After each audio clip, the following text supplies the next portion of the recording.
I was scared to death of this podcast, but I love sitting and having conversations with you. And you were scared to death of it?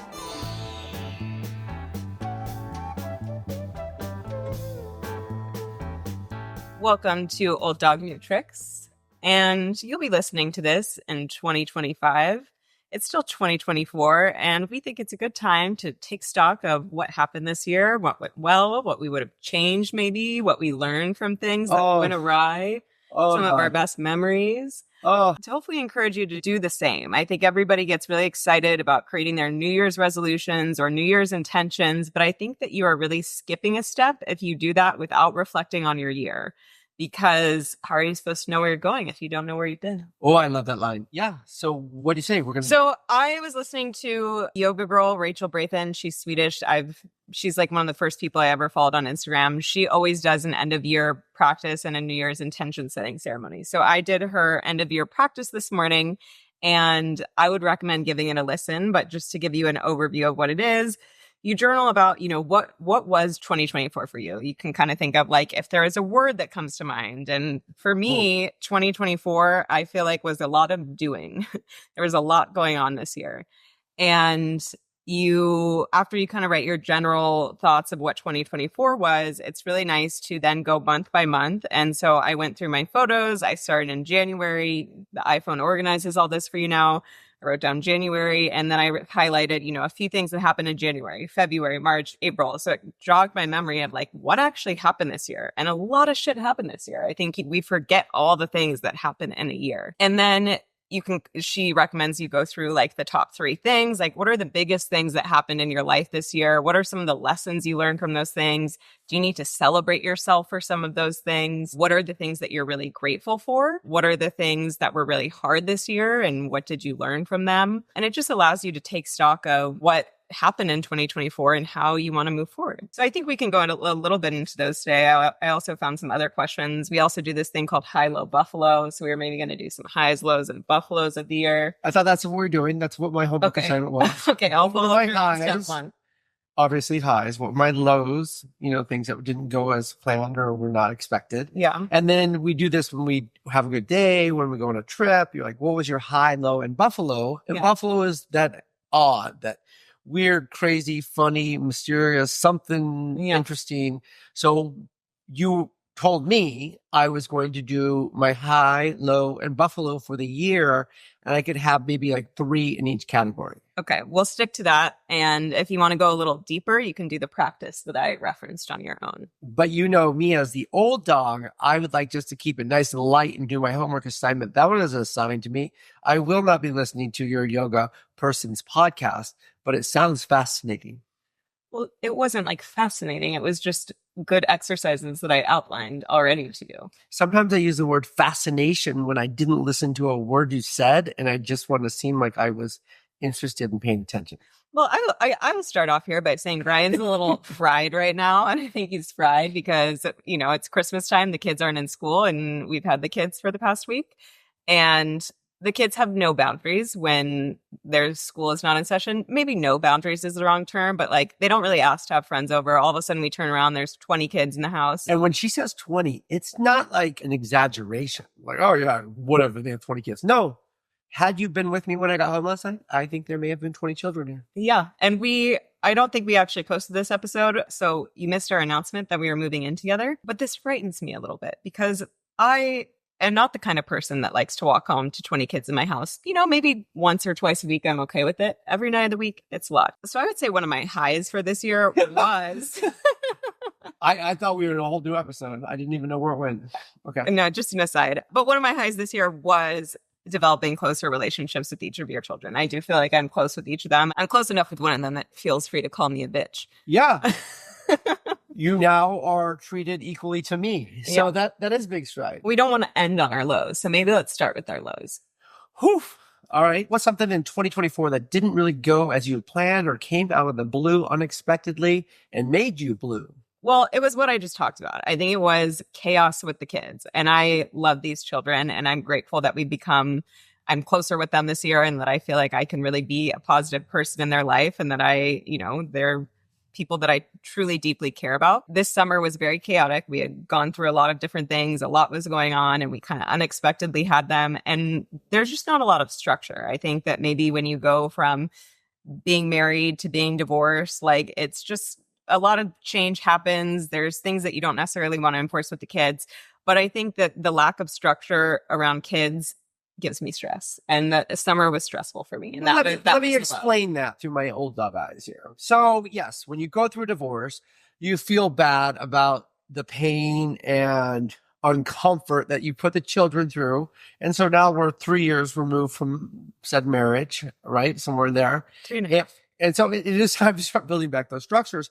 But when it kind of first happens, both sides spoil the children. Yeah. They want to make sure they're happy. They're getting what they want. It's our way of masking pain, And I think both sides do it. It probably happens in all divorces. And on the other flip side was I was raised as a child that my mom and stepfather made me work. I got it before school. I worked. I got home from school. I worked endlessly. And you always want to be successful, I think, to provide for your children so that you can provide a better life than what you had.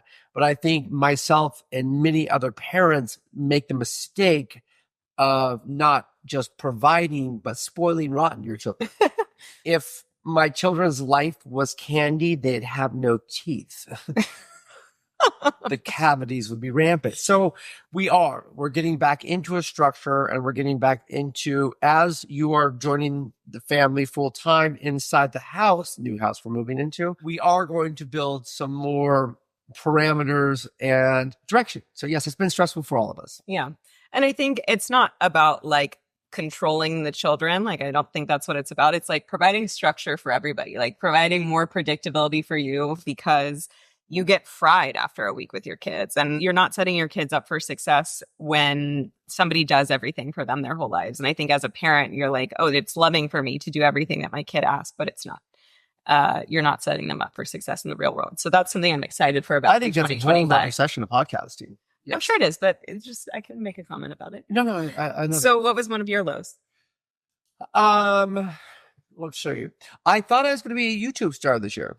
Oh, I remember that. Yep, that was early in the season. Yeah. Kitchen Shenanigans, Chef's Life TV, spent a lot of money, a lot of production, a lot of content, got on with a partner that didn't work out for whatever reasons, shot a lot of fun content. But I realized just that I'm an old dog, and YouTube's a new trick. And, we have a podcast that's delightful and fun. It doesn't take a lot of work. But we spent a lot of money. I mean, I dressed up like Ronald McDonald and went to other fast food restaurants. I had so much fun. Carlos and I had so much fun. Is the Ronald McDonald stuff still on the internet? Yeah, they just reposted it. Yeah, you should go look at it. It's actually content gold. I was surprised it didn't take off. There is some incredible content gold, but I was just like, God, what a commitment. What a commitment. And that low was, I mean, like we poured a fortune into that, and we had 1,000 subscribers. And I was like, what the hell? This is forever. And there's so many people doing YouTube and so many different channels and so much to watch. There's so much saturation. I decided to just continue to be the old dog and do my old gig, which is the old TV. And thankfully that takes me to one of my highs. Oh, hell yeah. Well, I'll comment on that. I mean, this is the most obnoxious thing to say, but I will just say that I have a very good intuition about people.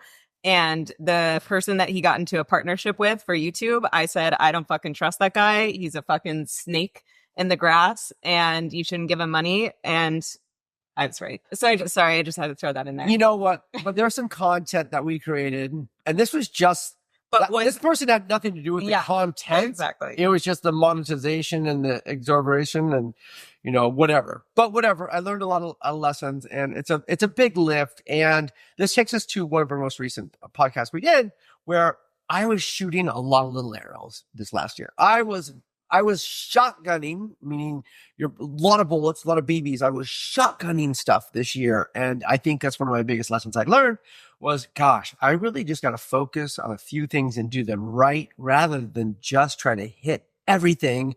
And that was me really not fully focused with Chef's Life and restaurants and family and relationships and love and this. Whoa, I am regrouping for 2025. Hell yeah. I'm excited to hear that. Well, since that was your low, you wanted to go to a high, but I want to. So I I would say it wasn't a low because I enjoyed all of the content, and Carlos and I just laughed, and you can still see it on Chef's Live TV. That we're reposting some of it. Some of it was just inappropriate, where we were like eating barbecue off naked Carlos's body. I mean, just don't worry. I was on that episode. Yes, you did great. Yeah. But that took me to, I landed my dream gig. I'm finally hosting my own show on the Food Network. It will come out in spring, summer this year. And that you heard it here first, ladies and gentlemen. I don't think we're allowed to say what the show is and what's going on, but probably wasn't even allowed to say that. But I have a show. It doesn't. Yeah, I think that's broad enough. Yeah, but I have a show on the Food Network, and that was definitely one of my highs. Yeah. I mean, I could tell that you were just so lit up and so excited while you're away filming. It was really the only time this year that you didn't call me or text me multiple times a day. As I said at the beginning, I think one of the themes of this year was just we did so much. Like we probably spent like 2 months of this year in Bend. We traveled a lot. I still have my own home, so I was constantly going back and forth between my house, Brian's house, Bend, which is a very fortunate thing that we have all these places we can go and all these things that we can do. But it was a little exhausting for my nervous system. And so one of my highs is really just the times that you and I were able to be home together or be somewhere together with no plans and like have a slow morning in bed. Like in the chaos of this year, those moments where it was just the two of us with peace and quiet. Slow morning in bed with that baby. Oh, that was the old dog. Sorry. Those are some of my highs. Just the time that we got to spend relaxing together with no pressure on us, which felt like it didn't happen very often this year.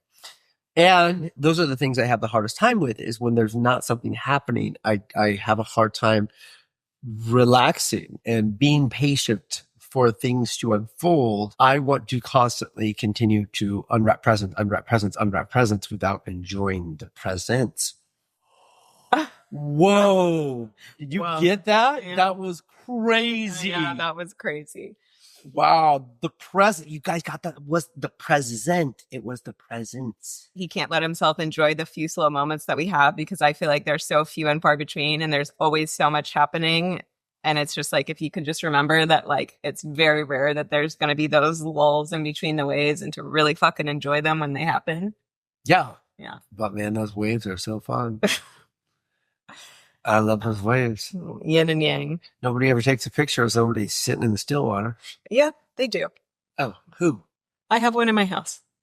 Oh, you do? Yeah. That woman? Yeah. Yeah. She's waiting for a wave. All right. That was a high to low. What do you got for a high? Give me a high. Oh, your highs was the presents. The highs are the presents. And not the gift wrapping, but the presents. I can go another low. My low was, in general, we get along really well. We're best friends. We get each other. We kind of operate on the same wavelength. Like his wavelength is a lot like crazier than mine, but we still like live on the same wavelength. But we got into a few like horrible fights this year. There were like three maybe that really like stand out. And those were all major lows for me. But what Danielle doesn't realize, me having come from a troubled relationship, was our fights are completely different. She says, I don't even know if there's yelling. There's a sternness, maybe. There's a disagreement. But man, I've had some drag out fights. That you ain't seen nothing, girl. And thankfully you will never, you will never see that kind of ridiculousness. But yes, I do recall some of these fights, and they're always over something fairly small. Innocuous. Yeah. Don't use the big words in front of my friends. They are usually over things that are small, and we do like work through them and work out and usually become closer because of them. But one of my goals for 2025 is just to not let them to be so emotionally intense. Like, I'll just give you a little peek into one of our fights. We were flying to Seattle, and it was like towards the end of summer where we had a lot of chaos, and I had just been feeling really overwhelmed, and I was premenstrual. And on the flight, Brian said something crazy that had happened, and I was like, see, now do you understand why I'm stressed out? And he just fucking lost it. He doesn't even know why he lost it. Like, he couldn't remember what I said that made him mad, but he got so mad. We can take this out if you think this is TMI, but he got so mad that he was like, I'm so fucking mad. I think we need to take another month off. Like, I just don't think I can do this anymore. I feel like you're sabotaging our relationship. And I was like, what? I'm like, I just wanted you to acknowledge that we've been stressed out this summer. And I think he was having a hard time acknowledging how much stress he was under. And for me to like mirror the stress that I was feeling was just too much. And I'm sure there were other things going on. And I'm sure, you know, I played a part in it as well. But like things like that, like they just, and we resolved it and we didn't take a month off and we had a great trip, but it just like fucking sucked. I was like, what the fuck do you have to be stressed about? All right. But that we all have our different stresses. And yes, I was extremely stressed. I don't even really recall what it is now, but I think in my mind, I always look for solutions to all problems. And I'm like, we're going on vacation. We're going to go sit in a beautiful cabin up in Orcas Island or wherever we're going. What do we got? Orcas Island, yeah. And I was like, what do you have to be stressed about? And why are you stressing out when we're on the flight to go relax? And I think it was what had happened is we process things very differently. Like I think men kind of just shove shit down, and like the more you can shove it down, the better it is. And Amen. Generally speaking, and like women like to be acknowledged. They like to be validated. Something I just don't know if I can ever figure out is that I'm not supposed to solve your problems. I'm just supposed to listen. Like how that could have gone. Yeah. How that could have gone is, I know, honey, this summer has been insane, but I'm so excited that you and I get to go get away and just not think about any of that for a week. Like, I love you so much. Thank you for all your love and support and for standing by me. And then I would have said, oh, that's exactly what I needed to hear. Thank you. I love you. I can't wait to go have a week away with you too. Yeah, that's that whole book, Men from Mars, Women from Venus thing. Cause it's definitely not just me. I think it's the male race is we are built, programmed to solve problems. You have a problem, I solve problem. You have emotional things you don't want solved. You just want heard. Does not make sense to us cavemen. Yeah. And our fights since that day, I would say overall weren't as intense. Like, I think we learned lessons from that. Brian did go to therapy like 4 times with Ryle. Oh, I didn't go anywhere. It was virtual. I mean, let's be real. I'm Brian's best therapist, but yeah, we have continued to grow. I would say our relationship is like the deepest and strongest it's ever been. But I had to therapy my therapist because I was like, I don't know if you've ever had a mirror held up to you before, my friend. And I'm like, it's not your job to like hold up a mirror to your therapist. No, it really is my responsibility. Yeah. I think he should be paying me. Oh, dear God. But yeah, I think those were low experiences, as I think all couples fight. And every time you fight, like, it's a low experience, but they did bring us closer together. And I think we both realized like we want to resolve things and repair things as quickly as possible without doing damage to our relationship. And so I know we'll fight again. And I just hope they continue to become easier and faster. Yes. Can I go to a high? Yeah. I had a wonderful year in the restaurant business. The restaurants are doing great, knock on hardwood. We opened up Lake Hawk down here in La Jolla. It's fantastic. Chris Puffer, my business partner, really drove the ship on that. We had Char Monson do it as the chef. James Beer just got nominated. I mean, just was recognized in the Robb Report as one of the most beautiful new restaurants in the country, which is huge. But I had a passion project that I did with my brother James, Hawkeye and the Huckleberry Lounge up in Bend, Oregon. And sometimes, you know what, you just do something different and you do it right. And this place is it is everything I could have imagined. It's more than a restaurant. It's just a life experience. It's absolutely packed. It's crushing it. The vibe's great. I have some of my dear friends running it, Jamie and Carlos. The whole team is amazing. The vibe, when I walk in there, people are just so happy. Just out of their minds. And they are in all the restaurants. But there's something about this small town really coming together. It's where I grew up. It's my friends, my family, my hometown, and really putting it together and seeing it succeed. You know, we budgeted for X amount and it's doing triple that. I mean, it's out of control. It's so much fun. We're flying up there this afternoon right now. And it's just amazing. If you're in Bend, Oregon, please check out Hawkeye and the Huckleberry Lounge, which just was the most rewarding thing. Of course, I didn't take the time to savor that and enjoy the presence of the present I gave myself. But with that came one of my worst things of the year also. Can I just comment on this first? Okay, so one, yes, it was such a proud moment for me as his girlfriend to watch him create this from scratch and just see how special it was on opening night. He got emotional on opening night a little bit and was very touched. And it really is like every time you walk in that place, it's magic. And so I'm very proud of you. Something fucking crazy though is I was looking through my pictures today to go over our year, and I was like, oh, okay, the restaurant opened on June 16th. You know what we were doing on July 17th? We were in Portland looking for the next restaurant location. No way, really? Yes, so July 17th. Oh, that's so funny. So yeah, this is him not being able to fully, absorb one accomplishment before he starts the next, but I'm very proud of you. Thank you. There were some tough times with that opening. I mean, the exhaustion, the highs and lows. We recorded the whole thing. We shot the content on it. I hope that you do get a chance to see that world someday soon. But we wound up getting rid of the two leaders of the place for replacing them. And I've always had my business partner out here in San Diego to do a lot of the dirty work. And so I was left to do the dirty work. And when you fire people that have you've been around for a while and that you had hoped and spent a lot of time, energy, and money on, we removed our two heads of the organization barely before we got even going. Yeah. And really having to grab that and be the good cop and the bad cop on this restaurant was pretty rough. One of them was somebody I've known for years and years. Good friend. And just that whole surrounding, it felt icky. It just felt bad. It wasn't cool.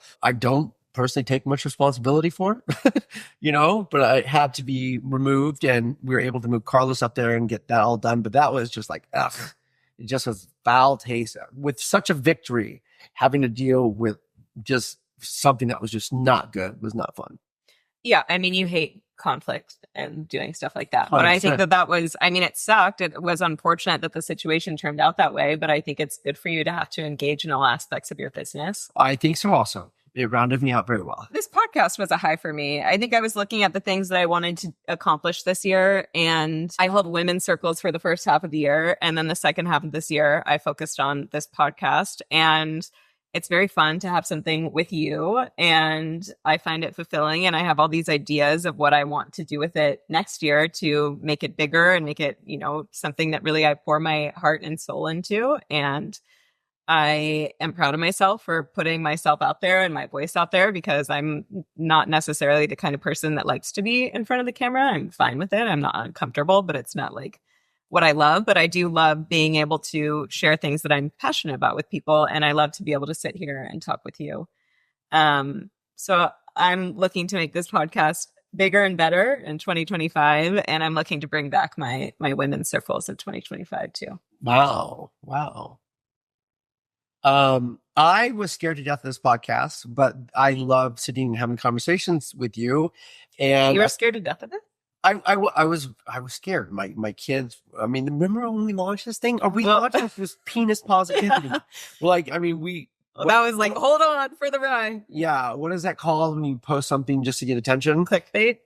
That was clickbait, It's like real though. It was real. And it was, I think, my favorite episode still. There's been some fun ones. Again, some of my investors, my business partner, my children were like, what? You're doing a podcast? I can't believe you're doing a podcast. I was scared of people at, Food Network and stuff, what they'd have to say, what was going on.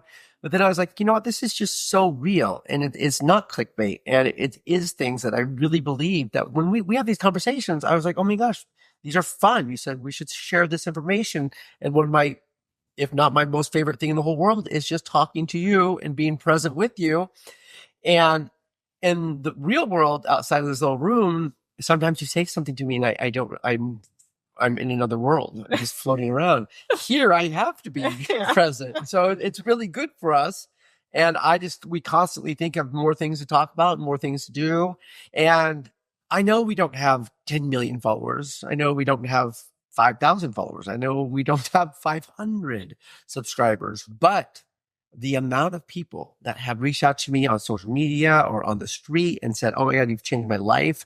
The whole, not drinking thing, the whole humor, relationships, divorce, age gap. Dancing, even when you feel silly, was our most viewed podcast of the year. People, it resonates with people. Yeah. And it might not be a huge group of people, but as long as it's a few people, it's so worth it and so much fun. And I look forward to pushing harder and farther and doing more with this, inviting guests on and seeing what Old Dog New Tricks, the Harley and Malarkey, is it podcast or show? Podcast. A podcast, what we do next year. Me too. I would say any more highs or lows, and then we can get to some buffaloes. I got a buffalo. Okay. I met Martha Stewart this last year, and I was just... No, you didn't. It was this year. It was in 2024. Where? Are you kidding? At Anime? Yes. That was in like 2021. Are you crazy? It was this year. No, it wasn't. I just saw it on my calendar. No, it wasn't. I can fucking guarantee it was not. Oh, do you think I like screenshot it and posted it? Yeah. What? It was. You met Martha Stewart before you met me. No, I did not. Yes, you did. Not even close. It was like 2021. When she got my digits? Yes. Shut up. No. Yes. It was definitely way after COVID. Yeah, 2021 was 2 years after COVID. I met Martha Stewart this year. No, he did not. No, he did not. It was in March. No, you didn't. I can fucking guarantee you didn't. What's this right here? December. That's a screenshot, bruh. Because all the other pictures are around it too. No, you're insane. I don't know. I have a hard time with time. I don't even know where I am now. It's okay. If you want to tell the Martha Stewart story, you could tell it, but I can guarantee you it wasn't. I see that. You took me to Hawaii. I did on my President's Club trip. I hit President's Club again this year, which means you're one of the top salespeople at your organization. This year it's in Puerto Rico, and that's a fucking screenshot. 2021. September 2021. That was before we met. So just. And I didn't hook up with Martha Stewart? Okay, but I was right. What? She got my digits. Whoa, no sense of time. I'm just a time traveler. No sense of time. I don't know where I'm going, where I've been. Oh, I know where exactly. Okay, well, do you have another buffalo? One of the things we were very fortunate to do this last year was we were able to go to Surf Ranch. And that is one of the most spectacular paradises on earth with the great hospitality, the perfect wave, the Kelly Slater thing going on there. You're able to take my children there. You're able to come visit. It's just magical. Visit? I won fucking wave of the day, bruh. That's right. You did win. There we go. Yeah. You were amazing. Thanks. It was really special. I didn't expect it to be that special. I was like pissed that Brian reserved it because I was like, this is a waste of money. Like you could do a lot more with money than this. But then I got there and I was like, okay, I understand how special this is. And it is really an amazing place. Yep. I'm grateful I got to experience. And you were so kind to invite my brother and his fiance. And they were like, it was a once in a lifetime experience to them. And it just made me so happy that I could be part of giving my brother that kind of experience. So it was fun. Yeah. One of my buffaloes is this year I want to make new friends because I've been living in San Diego for like 2 years now. And I have a core group of like best friends who I absolutely adore. But I just wanted more friends because most of my groups of friends are spread out across like Orange County, Santa Barbara, San Francisco. So I made some new girlfriends this year. And in September, we all decided to go to Black's Beach and take off our tops and like run in the ocean and just had a great time topless with the girls at the beach. And that was one of my buffaloes. That's a good buffalo. I remember that. You're like, oh, I want more friends. I don't have any friends down here. I have a couple key friends down here. And now you have a gaggle. Yeah. A whole group of girls. A whole group of titty shaking bitches. Titty shaking bitches. I like that. I think that's something guys really like can say. Yeah, I went down to Black's Beach with my bros. We all took off our pants and shook our ding-a-ling. I mean, it doesn't really work the same way, does it? No, I don't think so. We did ask somebody to take our picture from behind and... Okay. Yeah, just like there's so many interpretations of what you just said there. Anyways, as you can imagine, there are interesting people at Black's Beach. And this guy, I guess in his free time was, he took our picture. He asked if he could take one on his phone for his phone background. And we're like, sure, whatever. Our faces aren't in it. And then he came back up to us as we were all sitting down. And he is naked. He was naked. Dick out naked. And he came back and he's like, hey girls, I just want to give you guys my card. I'm actually a male stripper locally for private parties. Amazing. Yeah. Should we hire him? I don't think we accepted his card. We're like, no thanks. What else? Buffaloes. buffaloes. We've had so many great adventures. We just got back from the Vietnam and Thailand. That whole thing was a giant buffalo. The whole trip, getting to spend time with you and growing with you, except for that flight to Orcas Island, was all amazing. Lots of buffaloes. My harvesting of a ghost tree in Bend, Oregon, I saw that one. I was like, that was pretty spectacular. I harvested a giant tree with a tractor and a saw and myself, and somehow took this beautiful ghost tree, ghost tree. Just so many fun, great adventures. Huge fire pits up at Rainbow Lake. Lots of fun, amazing adventures and happiness and health and things to be so happy for. To go to a low, it would just be relationships with teenagers. It's just really, really stressful. I don't know when you go from being their dad to hugs to kisses to I love you to you're stupid, you're not cool, you don't know what's going on. You're a bitch. You're a bitch. We're both bitches. I didn't know if you were the bitch or I was the bitch, but he's like asking him like, it doesn't fucking matter who the bitch is. I was like, who did you call a bitch? Yeah. And I was like, it doesn't matter. This person just can't speak to us this way. I mean, I would have fought harder for you. I know. If she had said you, I would have gotten more mad. And she said me, I was like, oh, whatever, it's Tuesday. Who cares? But it's just watching teenagers come of age. It's just such a hard time. I can't even remember the stress it must have been when I was a kid. But without social media, it had to have been a lot tamer. Yeah. And just to see what's gone on with social media and stuff like this, and I joke with my children, I'm like, you guys are like the lost generation. I think we really just fucked up. And your whole group, your whole thing is like, we have never seen or done anything like we've done to you guys. You are a disaster as far as I can tell right now. I don't see any benefits coming out of this social media brigade that they're living in. I just read something yesterday that this generation doesn't drink, they don't smoke, they don't exercise, they don't do anything because they just look at their hands. I mean, that's their addiction. That's their addiction. But there are bright spots. I mean, it's when a teenager tells you like something, like one little morsel of kindness, it's like the greatest thing you've ever heard in your life. And they're funny and they're growing and they're changing. And like it's not all hard. It's been hard this week, but I think just seeing the kids like being really active in things that they love, like that's when they're in the best mood. Like, you know, if they're involved in sports or they have a hobby, like as long as they have that keeps them off their phone for a little while and gets them out in the real world, they're so much better. Like when they're stuck at home and glued to their phone, you just notice it in them immediately. Yes. Yes. And yes. One more high, just in off the press. Yeah. That's how it used to happen in the old days. It'd be like, oh, hot off the press. You hear like a typewriter or something like that. I won my fantasy football league. Oh, third year in a row, right? Yeah, I thought it was, but they told me that 2 years ago I was in the finals and I didn't win. I don't believe them. I still like to believe that I met Martha Stewart this year and I won fantasy football 3 years in a row. Well, that's a high for me that fantasy football's over and I no longer have to look over at you obsessively refreshing your fantasy football app every fucking 2 seconds. On Sundays only. Okay, well, feels more often than that. That's what it happens. It's on Mondays also, isn't there Monday night football? Yeah. Well, God, now you know with a football schedule. That's good. Yeah, we trained you on that one. Well, I think those are enough high lows and buffaloes. I think we should wrap this up. We do high-low buffalo on a daily sometimes. We do high-low buffalo after a good weekend. It's so good to not just think about what next, but like you said, to reflect on what we've done. And I just like even scrolling through my pictures and seeing that Martha Stewart was in my life this last year. It's just,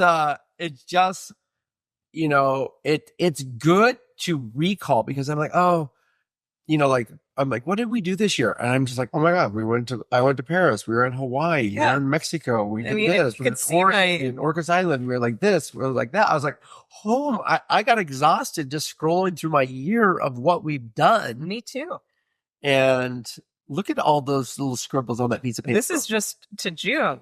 Holy Jesus. Yeah. I think you're like, well, why are you talking about your low? But I think it always is like the low is always a helpful one to talk about because it's sometimes when something negative happens, people brush over it. I think your family had the tendency to brush over it. And I think it's good to bring your low out into the open, what you learned from it. And so we're going to start trying to do more high-low buffaloes with the kids. And we're also going to start trying to do more gratitudes with the kids of like, what are you grateful for? Because I think social media has made kids like, and your kids can be very grateful at times, but I think it's also just like they see so much excess. They see teenagers in designer clothes and they think that they need all these things because it's fed to them on their phones. And I think there's this like lack of sense of reality. And so I think gratitude is really helpful for kids to be like, oh my gosh, I am so lucky. Not everybody lives like this because they're trapped in the algorithm. They're trapped in the algorithm of things that are similar to what they experience. And I think gratitude is one small step. Massive.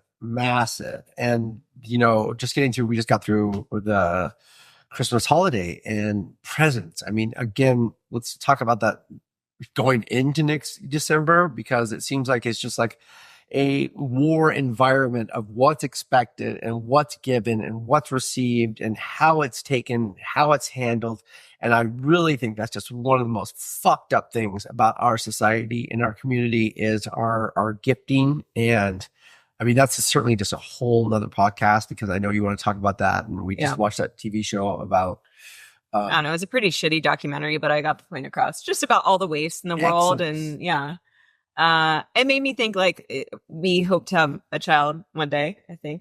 That's late breaking news. I'm like, my future child, like, I don't want to do Christmas. Even the way I got Christmas done, like I was showered with all these gifts, but it's like, it's just so much excess. Like, I think getting kids like one big meaningful gift and maybe planning your like family vacation of the year, like to me, that's enough. And like the spirit of like giving in a way, like giving to people that are less fortunate. I don't know. I just felt super icky about excess this year.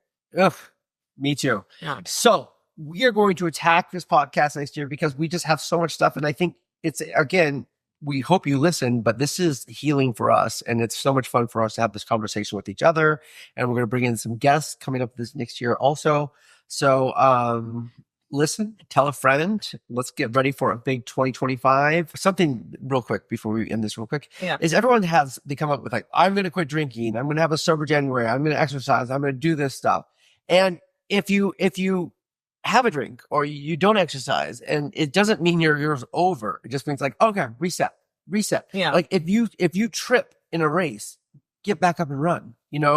Life is a marathon. It is not a sprint. So if you have ideas and goals and you don't make them and you fall down, don't scrap them. Just continue to keep trying a little bit more, a little bit more, a little bit more. And that's that whole thing about making your New Year's resolutions. Don't let them die with a little failure. You have to continue to dust yourself off and get back on that horse of life. And don't make too many small arrows. I think that's also why people fail. They're like, I'm going to do 50,000 things this year. This is the year I changed my life. And it's like, focus on a few arrows, focus on a few good things, and start small. Like I think of like your health is a big thing, and you're coming from the couch. Like you haven't worked out at all. You've been eating crap all year long.